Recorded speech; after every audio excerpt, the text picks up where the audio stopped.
Olá, pessoal!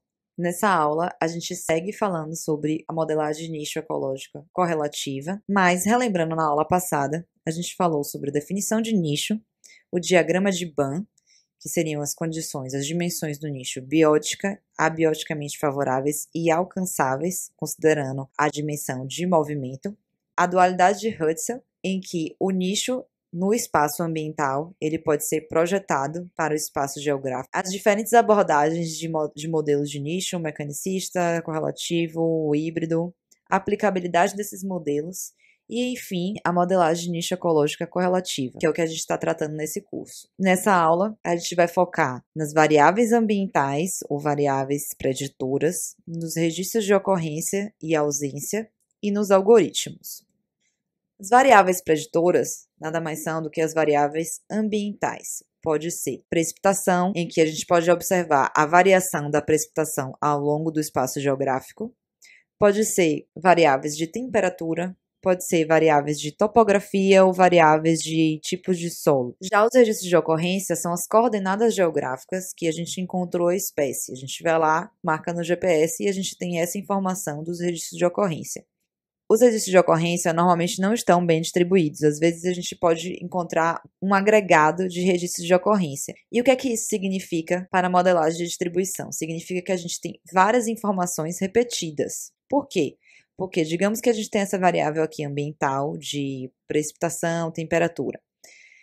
Nessa região aqui azul seria 30 graus. E a gente tem vários registros de ocorrência que ocorre a 30 graus. Então, essas amostras, elas são dependentes, elas estão dizendo a mesma coisa. E o que a gente precisa fazer é remover a autocorrelação desses pontos, fazer com que eles se tornem independentes, sejam amostras independentes.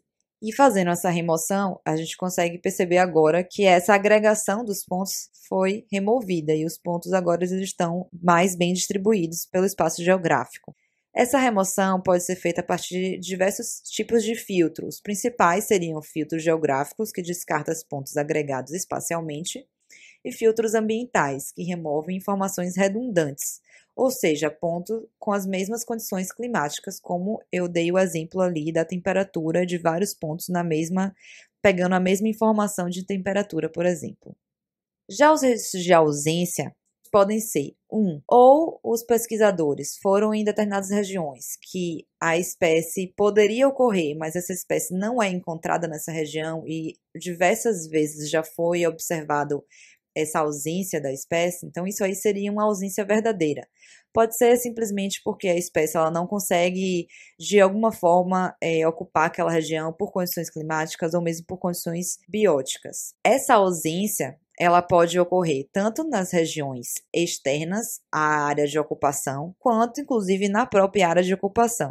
Por exemplo, a gente teria aqui uma espécie que ela é principalmente de topos de montanha. Ela pode ocorrer em regiões fora ao topo de montanha, regiões de planície, pela questão da dinâmica fonte-dreno, mas normalmente ela é ausente nessa região. Então, aqui também teriam ausências registradas. Entretanto, é muito difícil a gente ter registro de ausência observada.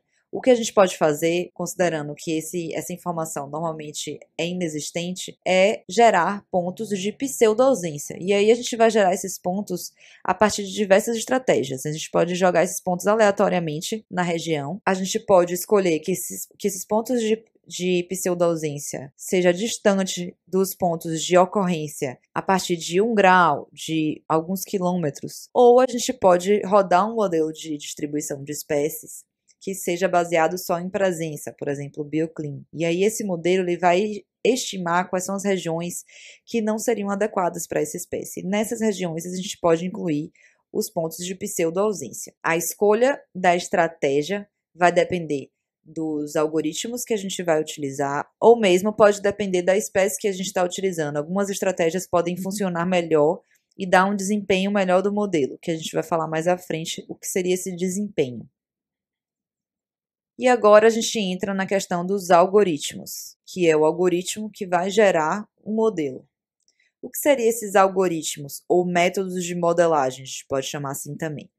Seria uma sequência finita de regras, raciocínios ou operações que, aplicadas a um número finito de dados, permite solucionar classes semelhantes de problemas. Essa linha em verde, elas seriam as minhas observações, seria a realidade. Já a linha em azul seria o modelo, nesse caso, um modelo linear de primeiro grau. O que o algoritmo faz é tentar ajustar a informação real a um modelo. Essa relação ela pode ser menos ajustada, a depender do algoritmo. Se a gente usar um outro algoritmo, por exemplo, esse algoritmo aqui seria um algoritmo quadrático. O ajuste ele é melhor do que se a gente utilizar aqui um algoritmo linear de primeiro grau.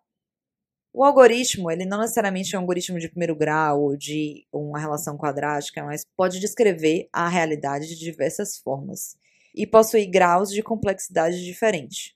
Então, a gente tem diversos algoritmos, como Maxent, BioClean, GLM, Random Forest, GAN e assim por diante.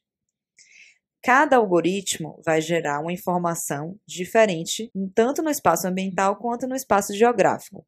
Aqui seria a distribuição da espécie que a gente observa atualmente, e esse algoritmo GAN ele vai projetar no espaço essa distribuição, já o GLM tem uma outra forma de projetar. Novamente, a depender da pergunta, a depender da sua espécie, você pode resolver escolher um algoritmo que você sabe que responde bem para descrever a sua espécie, ou você pode utilizar todos e fazer um consenso desses modelos que a gente vai falar mais à frente.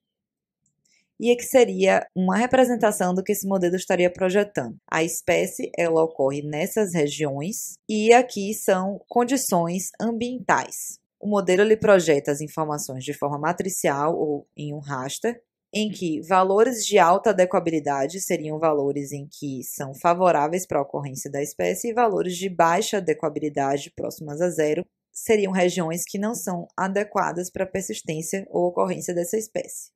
Esse modelo ele projeta no espaço geográfico uma informação que ela é contínua de baixa a alta adequabilidade, mas essa informação ela também pode ser observada de forma binária, em que a gente estabelece um limite em que acima desse limite, ou limiar, ou threshold, acima desse valor seria presença e abaixo desse valor seria ausência. São regiões que não são adequadas para a ocorrência dessa espécie.